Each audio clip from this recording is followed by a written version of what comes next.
និយាយតាមត្រង់ចុះខ្ញុំចង់រៀបការជាមួយនាងថាម៉េច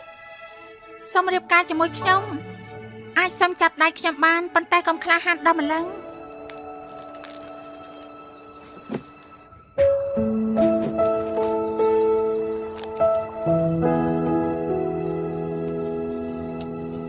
ឲ្យសារភាពកំហុសទេខ្ញុំឈឺធ្ងន់ហើយគ្មានអាហារចិញ្ចឹមប្រពន្ធកូនបើខ្ញុំមិនធ្វើអញ្ចឹងពួកគេនឹងដាច់ពោះស្លាប់សូម្បីតែអ្នកក្រផ្សេងទៀតក៏គេធ្វើដូចឯងដែរជាប់ទោសណា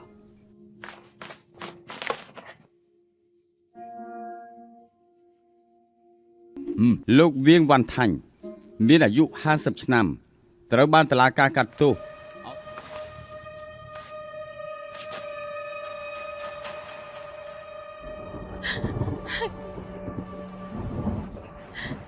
ហើយរឿងរ៉ាវបានចាប់ផ្ដើមនៅក្នុងភូមិដាច់ស្រយាលមួយហើយលីននិងយ៉ានពួកគេបានធំឡើងជាមួយគ្នាតាំងពីកុមារពួកគេក៏បានស្រឡាញ់គ្នានិងរស់នៅជាមួយគ្នាយ៉ាងមានសេចក្តីសុខយ៉ានតែងតែមើលថែលីននិងគ្រួសាររបស់នាងបានយ៉ាងល្អប៉ុន្តែនៅថ្ងៃមួយឪពុករបស់លីនត្រូវបានគេចោទប្រកាន់ថាលួចមាន់របស់អ្នកភូមិដោយសារតែគ្រួសារក្រីក្រហើយប្រពន្ធរបស់គាត់មានជំងឺឈឺធ្ងន់ដែលធ្វើឲ្យគាត់សម្រេចចិត្តខុសហើយអាជ្ញាធរក៏បានចាប់ខ្លួនដែលស្ថិតក្នុងការស៊ើបអង្កេតរបស់អភិបាលស្រុកនៅពេលដែលលីននាងបានដឹងដំណឹងនាងក៏បានរត់ទៅរកឪពុករបស់នាងហើយនៅពេលដែលអភិបាលស្រុកគាត់បានឃើញលីននាងមានសម្រស់ស្រស់ស្អាតគាត់ក៏មានចិត្តចង់បាននាងលីននាងបានសូមឲ្យអភិបាលស្រុកលើកលែងទោសឲ្យឪពុករបស់នាងហើយនៅពេលដែលកំពុងសម្រេចថ្កល់ទោសអភិបាលស្រុកគាត់ក៏បានប្រាប់ឲ្យឈប់រួចក៏បានដាក់បន្ថែមទោសឲ្យធ្ងន់ធ្ងរទៅលើឪពុករបស់នាងដោយបណ្ដឹងថាឪពុករបស់លីនគាត់បានរត់គេចខ្លួននិងប្រើអំពើហិង្សាដាក់អ្នកភូមិរហូតដល់មានគេរងរបួសដូច្នេះឪពុករបស់លីនត្រូវផ្ដន្ទាទោសឲ្យធ្វើការធ្ងន់រយៈពេល5ឆ្នាំលីននាងបានសូមឲ្យអភិបាលស្រុកបន្ថយការថ្កល់ទោសឪពុករបស់នាងពីព្រោះឪពុករបស់នាងកំពុងមានជំងឺ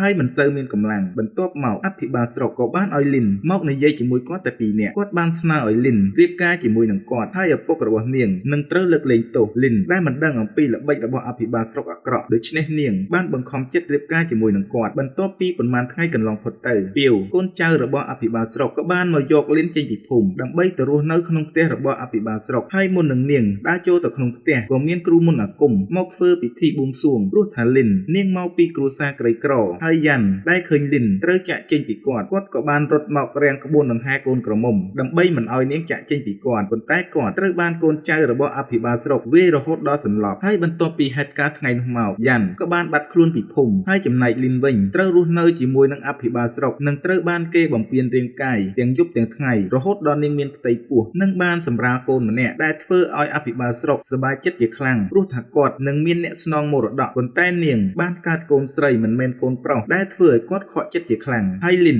នាងក៏បានដាក់ឈ្មោះកូនរបស់នាងថាដុងយីហើយពេលវេលាបានកន្លងផុតទៅ7ឆ្នាំលីននាងបានរស់នៅក្នុងផ្ទះអភិបាលស្រុកគឺជាអ្នកបម្រើហើយនៅពេលខ្លះនាងអាចត្រឡប់ទៅសួរសុខទុក្ខអ្នកផ្ទះបានម្ដងម្កាលហើយនៅមុនពេលដែលអភិបាលស្រុកគាត់រៀបការជាមួយនឹងលីនគាត់មានប្រពន្ធរួចទៅហើយ2នាក់ប៉ុន្តែពួកនាងគឺមិនអាចមានកូនឲ្យគាត់បានខុសពីលីនដែលទើបតែរៀបការចូលមកក៏បានបង្កើតកូនឲ្យអភិបាលស្រុកបានភ្លាមហើយបើទោះបីជាកូនស្រីក៏ដោយអ្នកស្រីទី1គាត់ក៏មានចិត្តច្រណែនហើយគាត់តែងតែស្ដីបន្ទោសនិងថាឲ្យក្មេងជារៀងរាល់ថ្ងៃបន្ទាប់មកអភិបាលបន្តព្យាយាមមានកូនប្រុសជាមួយនឹងលីនវាយឡើងជាមួយនឹងនាងទាំងយប់ទាំងថ្ងៃអស់រយៈពេល7ឆ្នាំក៏នៅតែមិនមានកូនហើយបើទោះបីជាលីននាងបានរៀបការតាមច្បាប់នាងនៅតែត្រូវគេមើលងាយហើយមិនអាចអង្គុយញ៉ាំអាហារជាមួយប្រពន្ធផ្សេងទៀតបានបន្ទាប់មកអ្នកស្រីធំបាននិយាយដាក់អភិបាលថាមានពាក្យចាមរាមថាអភិបាលស្រុកជាមនុស្សប្រុសអាដែលមិនអាចមានកូនបានហើយពាក្យនេះបានធ្វើឲ្យអភិបាលខឹងជាខ្លាំងហើយគាត់បានដើរទៅបញ្ចេញកំហឹងទៅលើលីនរហូតដល់ក្បាលរបស់នាងបែកក៏ប៉ុន្តែលីន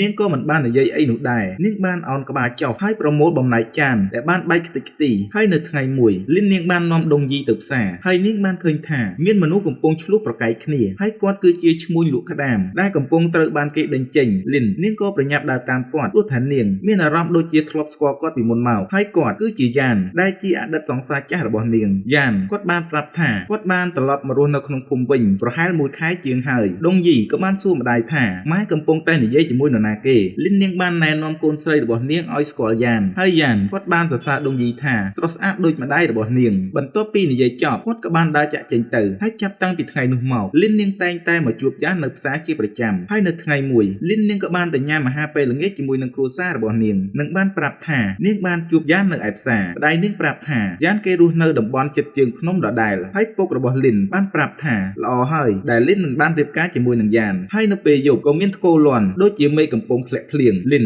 នាងបានលួចយកអាហារបន្តិចបន្តួចហើយរត់ទៅរកយ៉ាននៅផ្ទះរបស់គាត់យ៉ានគាត់ភ្ញាក់ផ្អើលណាស់ដែលឃើញនាងមករកគាត់បន្ទាប់ពីអ្នកទាំងពីរបាននិយាយសួរសុខទុក្ខគ្នាទៅវិញទៅមកលីននាងបានសុំទោសពីរឿងដែលបានកើតឡើងកាលពី7ឆ្នាំមុននិងបានប្រាប់ការពិតទាំងអស់ឲ្យគាត់បានដឹងថានៅថ្ងៃនោះនាងគ្មានជំរើសយ៉ាននៅពេលដែលគាត់បានដឹងការពិតទើបគាត់មានចិត្តអាណិតនាងហើយក្នុងអំឡុងពេលនោះមេឃក៏រកភ្លៀងខ្យល់ក៏បក់ខ្លាំងបូករួមសេចក្តីស្រឡាញ់ដែលមានឲ្យគ្នាទៅវិញទៅមកទីបំផុតពួកគេទាំងពីរក៏បានញ៉ាំពងទាមាន់ហើយក៏បានបង្ហាញស្នេហាដ៏ផ្អែមល្ហែមជាមួយគ្នានៅយប់នោះទៅក្រោយពីយប់នោះមកនៅពេលដែលលីននាងត្រឡប់មកផ្ទះអភិបាលស្រុកលីននាងក៏មានអារម្មណ៍សប្បាយរីករាយនាងទាំងច្រៀងទាំងញញឹមរហូតដល់អ្នកស្រីធំចាប់ផ្ដើមសង្ស័យនាងលីននាងនៅតែបន្តជួបយ៉ាននៅផ្សារជាប្រចាំរហូតយ៉ានចង់ឲ្យនាងនៅរស់នៅជាមួយគាត់ជារៀងរហូតដោយមិនចង់តាក់ទងគ្នាបែបលាក់លៀមប៉ុន្តែលីននាងស្ទើរស្ទាក់ហើយមិនដឹងត្រូវសម្រេចចិត្តយ៉ាងណាបន្ទាប់ពីថ្ងៃនោះមកលីននាងបានសម្រេចចិត្តមិនទៅជួបយ៉ានទៀតឡើយវាបានធ្វើឲ្យយ៉ានមិនអាចទ្រាំបានគាត់ក៏បានចូលទៅរកលីននៅឯផ្ទះរបស់អភិបាលហើយនៅពេលហ្នឹងគេកំពុងតែរៀបចំកម្មវិធីជប់លៀងយ៉ានគាត់ក៏បានបន្លំខ្លួនចូលទៅក្នុងកម្មវិធីហើយក៏បានជួបជាមួយនឹងលីនដែលកំពុងដើរមើលការខុសត្រូវនៅក្នុងកម្មវិធីលីននាងបាននាំគាត់ចូលទៅក្នុងបន្ទប់ដេករបស់នាងយ៉ានបានសួរនាងថាហេតុអ្វីបានជានាងគេចមុខពីគាត់លីនបានឆ្លើយថានាងសុំពេលវេលាបន្តិចសិនយ៉ានយល់ព្រមហើយព្យាយាមបង្ហាញសេចក្តីស្រឡាញ់ម្ដងទៀតប៉ុន្តែអ្នកស្រីទី2បានចូលមកកាត់ចង្វាក់អ្នកស្រីទី2ចាប់ផ្ដើមមានការសង្ស័យហើយបាននិយាយថានៅក្នុងនេះមានតែក្លិនក្តាមហើយបានណែនាំឲ្យលីនទៅផ្លាស់ប្ដូរសម្លៀកបំពាក់បន្ទាប់ពីពួកគេចេញពីបន្ទប់យ៉ានគាត់ក៏បានឆ្លៀតឱកាសនេះដើរចេញពីកន្លែងលាក់ខ្លួនតែត្រូវបានអ្នកបម្រើម្នាក់ឃើញគាត់តែគាត់បាននិយាយថាគាត់មករកអ្នកស្រីទី3ព្រោះគាត់ចង់សុំបើកប្រាក់ខែថ្លៃកម្លាំងឈ្នួលរួចគាត់ក៏បានរត់ចេញពីទីនោះទៅបន្ទាប់ពីពិធីជប់លៀងបានកន្លងផុតទៅអភិបាលស្រុកបានអង្គុយជុំគ្នាជាមួយប្រពន្ធទាំង3អ្នកស្រីធំបានសួរអភិបាលថាតើនឹងរក្សាលីននៅដល់ពេលណាទៀតព្រោះថាពេលនេះនាងនៅតែមិនអាចបង្កើតកូនប្រុសឲ្យអភិបាលបានអ្នកស្រីធំបានស្នើឲ្យអភិបាលដេញលីនចេញពីផ្ទះថាបើសិនជាលីននៅបន្តច្បាស់ជាមានពាក្យចាមរាមពីអ្នកភូមិជាមិនខានអ្នកភូមិចាប់ផ្ដើមនិយាយថាអភិបាលមិនអាចមានកូនបាននេះបានធ្វើឲ្យអភិបាលខឹងជាខ្លាំងហើយគាត់បានក្រោបទៅវាយធ្វើបាបលីនរហូតដល់ក្បាលរបស់នាងរងរបួសហើយចំណែកអ្នកស្រីធំក៏បានទៅវាយធ្វើបាបដងយីហើយបញ្ជាឲ្យលុតជង្គង់រហូតដល់មាន់រងាវលីននាងមិនអាចជួយអ្វីកូនរបស់នាងបានឡើយអ្នកស្រីទី2បានយកគួយមកឲ្យដងយីប៉ុន្តែក៏ត្រូវបានអ្នកស្រីធំហាមមិនឲ្យទៅរវីរវល់នៅយប់នោះលីននាងបានអង្គុយមើលកូនរបស់នាងរហូតដល់ចិត្តភ្លឺហើយនាងបានងាកទៅមើលទាហានដែលនៅយាមនៅទីនោះអ្នកយាមដែលមានចិត្តអាណិតលីនហើយនឹងកូនក៏បានងក់ក្បាលហើយឲ្យនាងជួយកូនរបស់នាងក្រោយហេតុការណ៍នៅយប់នោះលីននាងបានទៅរកយ៉ានហើយបានប្រាប់គាត់អំពីរឿងរ៉ាវទាំងអស់ឲ្យគាត់បានស្ដាប់យ៉ានគាត់បានខឹងជាខ្លាំងហើយក៏បានយកពូថៅបំរុងនឹងទៅរកអភិបាលដល់ផ្ទះប៉ុន្តែលីននាងក៏បានហាមឃាត់គាត់ហើយលីននាងនឹងរត់ចេញពីផ្ទះរបស់អភិបាលហើយចង់ទៅរស់នៅកន្លែងដែលមានសុវត្ថិភាពយ៉ានបានប្រាប់នាងថាគាត់ស្គាល់ទីកន្លែងមួយដែលមានដីមានជីវជាតិនិងអាចរស់នៅបានយ៉ាងសុខសាន្តប៉ុន្តែបញ្ហាក្នុងការរត់គេចគឺពួកគេត្រូវការលុយដើម្បីសោកប៉ាន់អ្នកយាមដូច្នេះលីនបានដឹងថានាងត្រូវចាប់ដើមលួចលុយរបស់អភិបាលដែលជាលុយអភិបាលគេប្រវាញ់អ្នកភូមិលីននាងបានលួចយកលុយបន្តិចបន្តួចដោយមិនឲ្យមានការសង្ស័យលុះនៅព្រឹកឡើងនាងបាននាំដងយីទៅផ្ទះឪពុកម្ដាយរបស់នាងហើយចំណែកនាងក៏បានយកលុយទៅឲ្យយ៉ានផងដែរដើម្បីឲ្យគាត់ជាអ្នកសន្សំសម្រាប់រត់គេចខ្លួនហើយនាងបានធ្វើបែបនេះម្ដងហើយម្ដងទៀតហើយអ្វីៗគ្រប់យ៉ាងក៏បានដំណើរការទៅយ៉ាងល្អរហូតដល់ព្រឹកថ្ងៃមួយអ្នកស្រីធំនិងអ្នកស្រីទី2បានឈររងចាំនាងនៅច្រកចេញចូលពួកគេបានសូមពិនិត្យកាបូបរបស់លីនតែពួកគេក៏ឆែកមិនឃើញអ្វីដែរអ្នកស្រីធំបានជេរនាងនិងបានប្រាប់ថាចឹងតើបានអាហារនៅក្នុងផ្ទះចេះតែបាត់ជាប្រចាំហើយសម្រាប់រឿងរ៉ាវទាំងអស់ដែលបានកើតឡើងគឺវាមិនផុតក្រសែភ្នែករបស់ពាវនោះទេហើយពាវគាត់មានអារម្មណ៍ថាមានអ្វីមួយមិនប្រក្រតីហើយបានត្រឡប់ទៅត្រួតពិនិត្យបញ្ជីម្ដងទៀតហើយពាវបានដឹងថាលុយមួយចំនួនត្រូវបានបាត់គាត់បានរាយការណ៍ទៅអភិបាលស្រុកហើយបានគិតសង្ស័យលីនពីព្រោះថានាងតែងតែចេញទៅក្រៅភូមិជាច្រើនដងនៅពេលនោះក៏មានអ្នកបម្រើម្នាក់ដែលត្រូវបានគេចោទប្រកាន់ថាជាអ្នកលួចលុយគាត់បានឈួរស្រែកនៅក្នុងសភាពស្រវឹងស្រាហើយបានប្រាប់ថាគាត់មិនបានលួចលុយនោះទេហើយនៅពេលដែលអភិបាលស្រុកដើរមកដល់គាត់ក៏បានយកផើងផ្កាវាយចំក្បាលរបស់អ្នកបម្រើនោះស្លាប់ភ្លាមបន្ទាប់ពីហេតុការណ៍នៅថ្ងៃនោះលីននាងមានអារម្មណ៍ខុសឆ្គងយ៉ាងខ្លាំងពីព្រោះនាងគឺជាដើមហេតុដែលធ្វើឲ្យមានអ្នកស្លាប់នាងបានទៅរកយ៉ាននិងបានប្រាប់រឿងរ៉ាវទាំងអស់ឲ្យគាត់បានដឹងថាបើសិនបើនាងមិនទៅលួចលុយគាត់ក៏មិនស្លាប់បែបនេះដែរតែនៅពេលហ្នឹងពាវក៏បានលបស្ដាប់ឮហើយភ្លាមនោះគាត់ក៏បានកាដាស់ដែលធ្វើឲ្យលីននិងយ៉ានបានឮសំឡេងគាត់ប្រញាប់ចេញទៅមើលយ៉ានគាត់បានចាប់ពាវមកចងនៅក្នុងផ្ទះដើម្បីសួរនាំគាត់ថាមកធ្វើអ្វីទីនេះពាវគាត់បានប្រាប់ថាគាត់គ្រាន់តែមកស៊ើបរឿងលុយដែលបានបាត់តែគាត់មិនបានដឹងរឿងដែលអ្នកទាំងពីរលួចមកជួបគ្នាពាវគាត់ក៏បានគិតផែនការ មួយបើសិនជាយ៉ាន់ដោះលែងគាត់នឹងទៅប្រាប់អភិបាលស្រុកថាគាត់គឺជាអ្នករកលុយខុសប៉ុន្តែយ៉ាន់គាត់ក៏មិនបានជឿពាវនោះដែរពាវក៏បាននិយាយតថានៅក្នុងថតទុករបស់អភិបាលស្រុកគឺមានសម្បត្តិក្រហមមួយច្បាប់ដែលបានសរសេរពីការទុច្ចរិតរបស់អភិបាលស្រុកទាំងអស់ហើយបើសិនជាដោះលែងគេនឹងទៅយកមកឲ្យលីនហើយនឹងយ៉ាន់ក៏បាននាំគ្នាមកប្រឹក្សានៅក្បែរមាត់ទឹកលីននាងបានប្រាប់យ៉ាន់ថាលីនមិនចង់ឲ្យយ៉ាន់សម្លាប់មនុស្សនាងបានប្រាប់យ៉ាន់ឲ្យនៅសង្ងប់សន្តិអារម្មណ៍នៅទីនេះសិនហើយនាងនឹងដើរចូលទៅនិយាយជាមួយនឹងគេដោយខ្លួនឯងហើយពាវគេក៏បានយកអង្វែងចានទៅកាត់ខ្សែចំណងរហូតដល់ដាច់ហើយនៅពេលដែលលីនចូលទៅនិយាយជាមួយគេនៅក្នុងផ្ទះគេក៏បានធ្វើពុតជាដកដង្ហើមមិនចេញហើយក៏បានសុំឲ្យលីនជួយជូតឈាមចេញហើយលីនក៏បានផ្លាត់ស្នៀតនាងត្រូវបានពាវរឹតកតែសំណាងល្អដែលនាងអាចរួចខ្លួនមកបានពាវគេក៏បានយកពូថៅដេញកាប់នាងហើយលីននាងក៏បានស្រែកហៅយ៉ាន់ហើយនៅចុងក្រោយពាវក៏ត្រូវបានយ៉ាន់ចាក់សម្លាប់ស្លាប់នៅនឹងកន្លែងក្រោយមកពួកគេទាំងពីរនាក់ក៏បានជួយគ្នាយកសពទៅកប់លីននាងមានការព្រួយបារម្ភហើយទាំងតក់ស្លុតនឹងភ័យខ្លាចបើសិនជាពាវគេបានបាត់ខ្លួនជាច្រើនថ្ងៃច្បាស់ជាមានទាហានរបស់អភិបាលស្រុកចេញស្វែងរកគេជាមិនខានហើយនៅព្រឹកថ្ងៃបន្ទាប់អភិបាលស្រុកបានក៏ហៅលីនចូលទៅជួបហើយគាត់បានណែនាំលីនឲ្យស្គាល់ជាមួយនឹងគៀងដែលជាមន្ត្រីស៊ើបអង្កេតនៅការបាត់ខ្លួនរបស់ពាវនៅពេលដែលអភិបាលស្រុកបានរាយការណ៍រឿងនេះឡើងទៅតុល